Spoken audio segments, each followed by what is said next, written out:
Morning guys, this is the new morning. 1 o'clock. Okay, so ang makabagong umaga natin ay alauna. Bakit kaya? Okay guys, alam nyo ba na paggabi ka na, so kailangan 5 p.m. na sa kali ka na. Nagko-commute ka na o dala mo na yung car mo pa, punta lang. Kape tayo guys. Dala mo na yung sasakyan mo, papunta ng trabaho. Okay, so malayo man ang yung car park, okay lang. Ito yung time na kukunti lang yung commuter. Konti lang yung tao sa kali. So yung virus at the stress level bumaba na. Okay, so iwasan nyo yung maraming tao. Yan ang number 1 na cause ng stress, cause ng pagkakasakit, okay?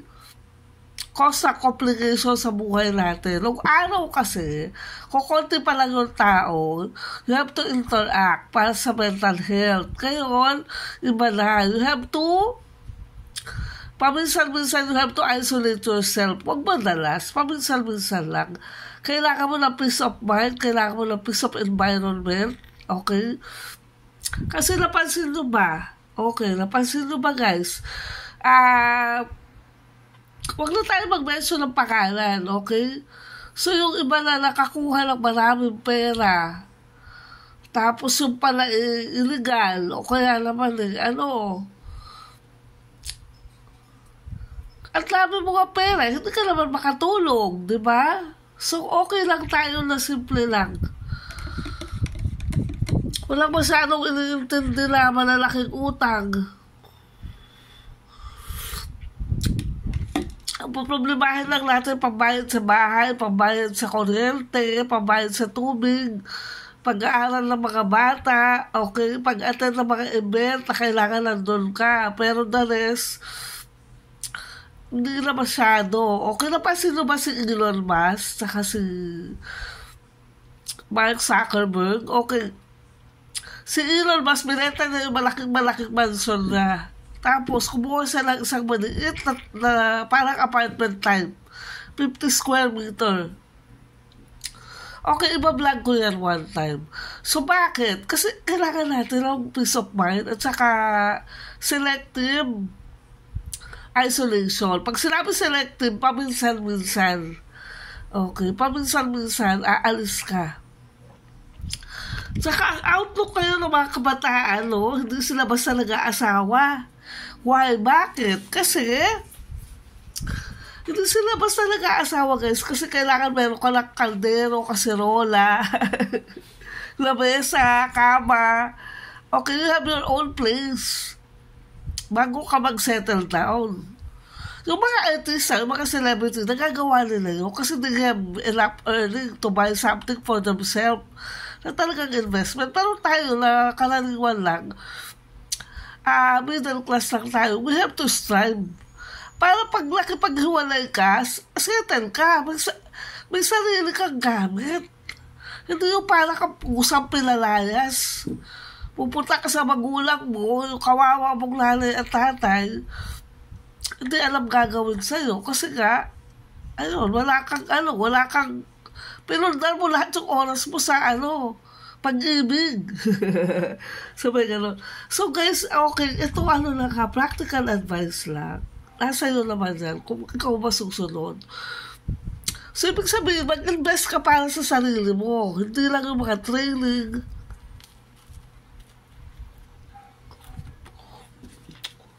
Hindi lang yung puro mga karamihan ngayon ang ginagawa. Travel. Pag uwi sa bahay, wala ng pera. Okay, natin sila pakialaman. Siyempre, buhay nila yun. Pinaghirapan nila yung pera. Pero isipin nyo yung future. Kasi kami, Gen X. Ang Generation X, 1967 to 1980, pinanganak. More on kami sa security. Secure mo yung future mo. Kasi ngayon, ang sense of accomplishment, nakarating ka sa ganito, nakarating ka sa ganyan, nakapagtulong ka sa... Okay lang yan, enjoy your youth. Pero you have to do something for your future. By the age of 35, kailangan meron ka ng sariling bahay, may sarili ka ng kaldero.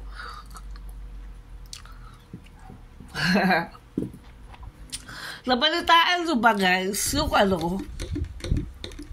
nabalitaan nyo ba guys, yung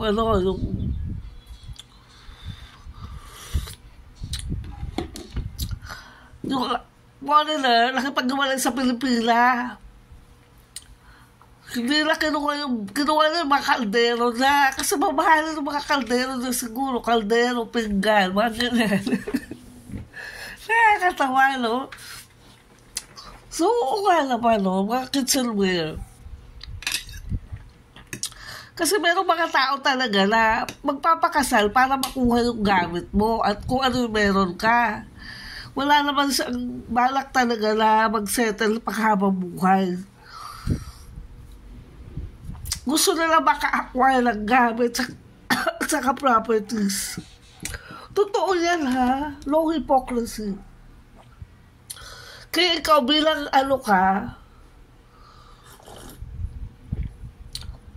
insecure mo yung sarili mo. Meron na ba akong kaldero? Meron na ba akong sariling dining set? Meron na ba akong sariling kama ko? So, alam mo yun, nung pag naiinis ka, may pupuntahan ka, hindi ito sa magulang mo. May pupuntahan ka kondo, andun yung mga kaibigan mo, okay? Tinatawag natin me time. Diba? Me time. Guys, kape tayo. By the way, guys, ang kape ko is, kunin ko muna. Ang kape ko ay Bear Brand at saka Greetings. God. Greetings Coffee. Okay. So, siyempre, meron naman ako kababalaghan. Ikukwento sa inyo. Alam na ba ito, napulot namin ito sa Antol. Naglalakad kami, palabas ng bahay. Palabas sa subdivision. Ayan, may santol. Ay, kayo dito. Kayo dito. Pag daw ganon, parang niya sa'yo, bigay niya sa'yo ng puno. Talaga paglabas, bumagsak siya. Excuse me. Kinuha ko, inuwi ko sa bahay.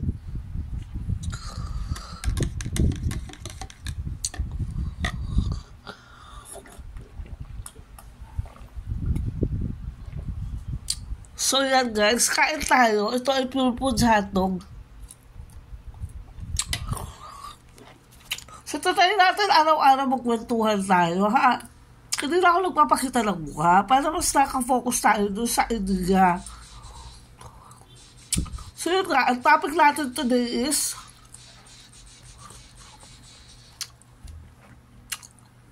peace of mind.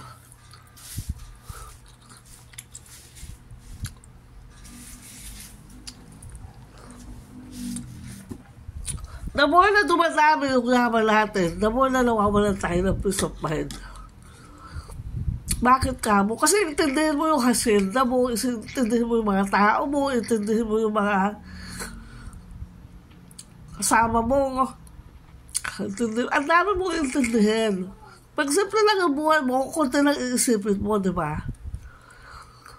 Bayad ka ng tao para sila yung mag-manage.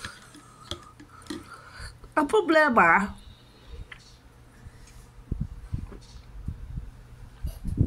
yun nga, pag marami ka ng pera, marami na naghihila sa'yo pababa. Okay, so that's why, peace of mind natin, kailangan, simple lang yung buhay, practical lang.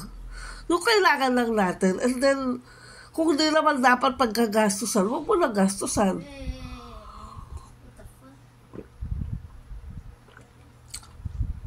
Tapos sabi nila, kailangan na meron kang 3 bahay. Ito guys, makinig kayo ha, 3 bahay for peace of mind. Kasi yung isang bahay mo sa city, pag umaattend ka ng mga event, meron kang isang condo doon na maliit. Uuwian mo kasi hindi mo na kaya umuwi. Tapos yung sinatawag nilang grand house. Grand house, ito yung sa ka nag-entertain ng maraming bisita na close mo talaga. Katulad ng family reunion, Christmas party, naka-close mo, yun, doon ka. Kung araw-araw doon ka umuwi, nandun yung mga garden mo, yung halaman mo, yung mga orchids mo, andun. Yung pangatlong bahay, yun yung malayong probinsya. Yung maliit lang, pwedeng malapit sa resort or beachfront. Yan talaga ang plano ko, guys. Pag nakuha ko na yung sahod ko sa FB, doon ako magsisettle. Ayoko talaga bitawan yung city life kasi city girl ako. So, dito po talaga ako, nanulungkot po ako pag wala akong nakikita mga tao sa labas. Tapos pag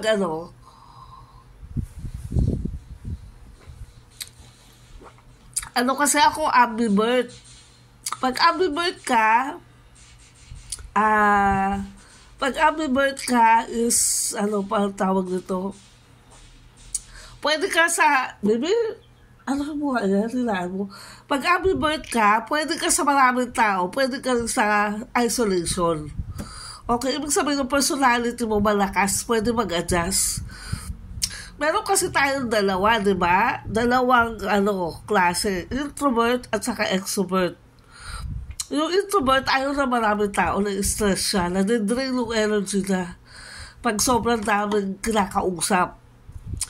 Yung extrovert naman, nagkakaroon siya ng energy pag marami siya kausap, pag enjoy siya sa tao. Okay, so paano mo daw malalaman? Ito pa ulit-ulit ko sinasabi, obserbahan mo yung tao, pag gusto na naglilinis sa bahay na maraming kasama, extrovert yun. Pero pag yung tao ayaw na may kasama, kaya ko na to, ako na lang dito, huwag nyo na ako intindihin, kaya ko na to mag-isa. Nag-enjoy sa maglinis, mag-isa lang siya. Yun lang introvert. So sa kanila, parang stress yung pakikisalamuha. So yan yung mga na-found out ng expert ngayon. Now, meron tayong tinatawag na social genius. Wow! Guys, yung social genius pala, pwede kang mag-isa, pwede kang maraming tao. Yung tinatawag nilang ambivert. Pwede ka both worlds. So you have to adjust. Usually yan yung mga doctors, psychologists, professionals, na yung may mga doctorate degree, they can adjust to people, they can read people. Ako kasi so far, I can read people, pero I'm not into yung mga academic, hindi ko yun, mas more on ako sa practical. Na pag alam kong maselan ka, nag-a-adjust ako. Ganun ako. Pag alam ko difficult ka, hindi ko nasasabihin sa'yo yun. Mag-a-adjust na lang ako. Pero, practical. So, pag hindi tayo swap, iwasan na lang kita. Diba? Ganun yun. Para mabawasan yung stress. Bottom line nito, peace of mind stress. Ito yung topic natin today. So, pag alam mo yung tao, marami siyang dala-dala, hayaan mo lang muna siya. Huwag mo siya pakialaman. Merong mga tao kasi na naghahanap ng kausap, dabayan mo siya. Pero kung merong mga tao na nag-heal na mag-isa lang sila. So yun na yung, how do you, kasi sa life coaching, sa amin, sa group namin, pag alam mo yung tao pinagdadaanan, ka lang, supportahan mo lang siya. Huwag mo siyang i-chismis. Yan yung way ko kung bakit napakalaki ng network natin. Yung network na sinasabi na, hindi network na, na maraming tao nagsasalita ka, hindi. These are the people that I talk with, I interact with via messenger. Iba sa kanila, 5 years, 7 years, hindi ko nakikita ng online, hindi ko nakikita offline, wala kang physical, meet up. Pero nakakasama ko sila online everyday. In fact, yung iba, close na kami. So, ganun yung ganun yung aking way of social life ko. So, kayo din, meron kayong online, meron offline. Okay. Ang dyan, do not isolate yourself. From time to time, you have to keep in touch. That's also getting your peace of mind. Kasi minsan nakukuha natin ang self-fulfillment pag tayo nakikipag-usap. Kumusta na ba? Ano naman nangyari sa'yo? O ito, ako ganito, ako ganyan. Importante din yun. Huwag mong ilibukod yung sarili mo totally. You have to keep in touch. Tsaka push and pull ka. Pag hindi pwede, wag muna. Teka lang ha, wag muna tayo mag-usap. Pag naman, push ka, o tingnan mo yung tao, baka matulungan mo. Kasi yung tao, pag gano'n, tatandaan ka na, tsaka i-value ka na, alam na edukada ka, alam na professional ka. Pag alam na kaya mo sakyan, yung ugali na. Okay? So, irespeto natin, di ba? Kaya kung yan, may obligasyon yan sa batas, eventually, yan ang batas. You don't have to intervene. Wag na tayo makasali. Dapat makulong yan, o dapat yan. Let the ang Pilipino ngayon is very neutral. Hindi katulad ng unang panahon, di ba? Laban! Demokrasya! Laban! Hindi gano'n. Ang mga middle class ngayon, stay lang sila. Very calm. Nagkakape sa umaga, nandun sa veranda ng mga condo nila. Okay, nag-iisip kung kailan sila magbabakasyon. Okay, to the heck, nasasali ka sa mga rally-rally na ganyan, Kahit ako, wala akong sinalihan na rally. Kasi sabi ko, basta ako sumusunod sa batas, doon ka lang sa administrasyon. Guys, sila yung nandun sa posisyon, sila yung legal na nandun. Huwag natin kontrahin, huwag natin babuhin yung bansa natin na tayo lang sisiraan. Okay? Kung ano yung batas, yun yung dapat masunod. Ibig sabihin, protektahan mo yung tao kung sa human rights na talaga naman labag sa batas, di ba? Na alakit ng tao. Na pumatay ng tao, na manira, nagpuri ng ibang tao, labag sa batas yan, huwag mo lang gawin. Huwag ka lang makasali. Pag-aanin natin yung trabaho ng mga tao na nag-aano ng peace and order. Kasi pag nakialam ka dyan, siguradong kulong ka. Kasi ngayon, lahat na i-record. Ultimo salita mo, i-record nila yan against you. Ultimo litrato mo, iaano yan laban sa'yo. Okay? So, alam nila yung background mo. Ikaw ba gusto mo ba mag-abroad? Huwag kang gumawa ng kalokohan. Kasi ang cyber libel, yung una nila ginagawa, pag ikaw ay may kaso ng cyber libel, paninirang puri, lalo na kung mataas na tao yung sisiraan mo, hindi ka makaka-abroad. Pipigilan ka kasi sipin nila, binayaran ka nung kalaban, dahil dami mo ng pera. Ang gagawin mo ngayon, mag-a-abroad ka na kasi bayad ka na, marami ka ng pera. Nandun ka na, magtatago ka na. Pero hindi ka pa makakauwi ng kasi anytime huhulihin ka na, di ba? So yun yung nilalaban natin, peace of mind. Bigay mo na sa kanila yan. Isoli mo na. Ganon lang sa akin. Pag hindi sa'yo, isoli mo. Pag hindi mo pinaghirapan, pumalag ka, pag yung pakanan mo, kasi ito national law yan, na pag siniraan ka, lumaban ka, kasi pag hindi mo pinaglaban yung pakanan, sabihin, pinapatotoo mo, ginagawa mo totoo yung sinabi nila. Yung rights yun, saka-degrade yun, nakaka-degrade yun, na hinahayaan mo na gano'n ka. You have to establish an image na, teka muna, iba yan. Pumapalag yan pag inano mo. Pag inano mo yan. Magkaroon tayo ng ganong image. Tapos na yung si Juan naman na nandun sa puno, naghihintay ng bayabas sa nalumaglag sa buwanga. Okay tayo, gumagawa na tayo ngayon, masipag na tayo. Pansin mo ha, 5 a.m. pa lang. 5 a.m. pa lang guys. Yung mga tao, andun na, makita mo na. Iba-vlog ko next time, no? Yung iba't ibang klase ng tao sa Pilipinas. Merong mga tinatawag nilang modern slaves. Ito yung mga 8 to 5. Maaga pa lang nasa kanila. Opisina yan eh. Traditional worker yan. Factory worker, office worker. Ando na yan sa process. Pagdating ng hapon, alauna, papasok mga supervisor, mga manager, napilis yun na ba yung ating quota? Kumusta na ba yung quality natin? Na-produce na ba yung kung ilan yan, kung yung 10 banera yan?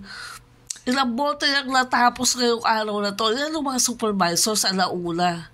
Okay, pagdating na 6, ito yung mga intellectual, okay? Ito na, sinabi ko na sa inyo, ha? 6 o'clock pataas, lumalabas na yung mga intellectual na, mga BPO, problem solver, outsourcing, lahat yan. Nasa kanila yan, papasok na sila. Hanggang magdamag na yan. Okay, so kasama tayo doon sa 5, 6 o'clock, minsan 1 o'clock pa lang, alis ka na eh. Kasi mag-o-observe ka na, head count ka na, o ilan ba yung guard na naka-duty, nasa pwesto ba sila, wala bang inaantok, lalo ba sila sa parameter nila, ganyan tayo ha guys. Yung trabaho natin. Tapos tingnan mo yung CCTV, may nag-shoplift ba? Kasi merong mga CCTV, pag tininan mo yung chest level, hindi mo makita may kinuha. Pero silipin mo yung CCTV sa ceiling. Doon sa kisame, makikita mo kung gumalaw yung kamay, pumunta sa bulsa, ibig sabihin may sinilid dyan. Okay? So yan yung point natin. How do you manage to read people without talking to them? Kasi we're not allowed to talk to criminals. We're not allowed to talk to offender. Tayo lang yung nagtuturo ng offense nila at kailangan matibay yung ebidensya mo. At hindi ka pwede kumarap sa korte. Diba? Ano ka lang? Kumbaga,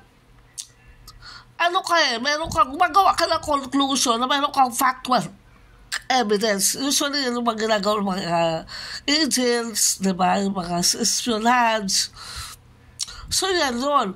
So, itong ating trabaho is, yung mga sa shoplift, sa scam, yan, okay? Yung iba, nagbabantay sila sa my God, guys, ang dami-daming spy na nagkalat ngayon. Okay? Pati yung nagtitinda ng sigarilyo sa Quiapo, may mga spy na dyan. Ganyan katalino ang ating Pangulo. Sabihin, alam na yung galaw ng tao. Kasi kung ikaw, naka-uniform ka, lalapit ka doon sa kriminal, 5 meters pa lang tatakbo na yan eh. Pero kung ikaw nakapambahay ka, yosi, tatakbuhan ka ba na? Hindi. Hindi ka tatakbuhan na eh. Kikidlatan ka pa nan. Diba? So, ganyan gumalaw ang tao ngayon. They become, we become, ano ba tawag doon? Yung butike na kumakapit sa yung mga yung, ano ba tawag doon? Nagka-camouflage sila.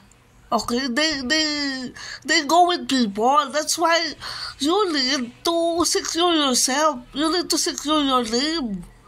Kasi alam na tao ang galawan ngayon. Lalo na ang Pinoy. Diba? Lalo na ang Pinoy. Tayo very observant tayo. Tapos sociable pa tayo. Yung mga chismoso natin, napapakinabangan yan. You know why? Magtago ka kahit sa Katumago, kahit sa probinsya ka pa, kahit sa kuweba ka pa, sa isang lugar, sa bawat 10 tao, mayroong 1-2 chismosa dyan. So, lalo na pag may patong ang ulo mo, talagang aanuhin ka. Ibig sabihin, susundan ka, pupuntahan ka, isusumbo ka without telling their names, without even, you don't know kung sino sila.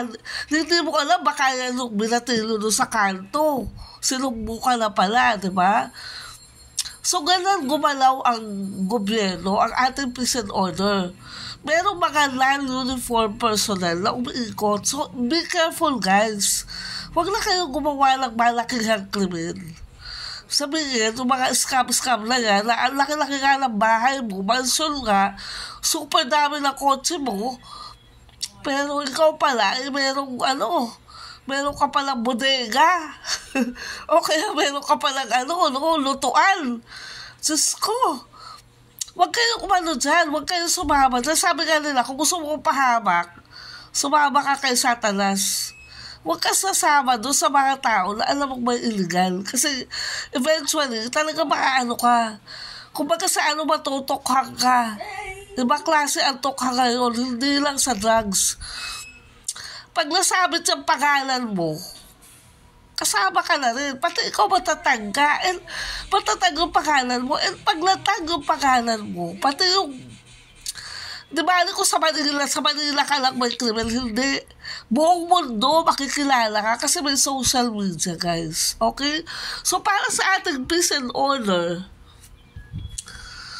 simple lang yung buhay. Okay? Simplehan mo lang. Huwag mo masyadong i-complicate. Huwag masyadong bongga. Yung kaya lang natin, yung hindi natin kaya, huwag na natin abutin. Basta tayo, healthy tayo, masipag tayo, pasaya tayo, okay? Ako, problema ko lang, ano susuotin ko sa next event? Yun lang, tapos na ako doon. Masaya na ako doon. Okay, now, ang advocacy mo, kung ikaw ay influencer, maghanap ka ng advocacy mo, para sa kababaihan, yun lang sa akin. Para sa mga batang inosente, yun lang sa akin, advocacy ko yun. Now, yung iba tayong advocacy para sa mga worker, para sa mga laborer, o kanya-kanya, para sa mga senior citizen, para sa mga millennials, para sa LGBTQ, kanya-kanya yan ng advocacy. Pumili ka ng advocacy mo kung gusto mo maging popular. Okay? And sometimes, binibigay talaga ng langit sa'yo yung biyaya pag ikaw ay sincere. Hindi ka pakitang tao. Okay? So, yan, guys. Happy morning, everyone. Okay? Hello. Good morning. Para sa ating mga night shifters. Okay, bye. See you again tomorrow.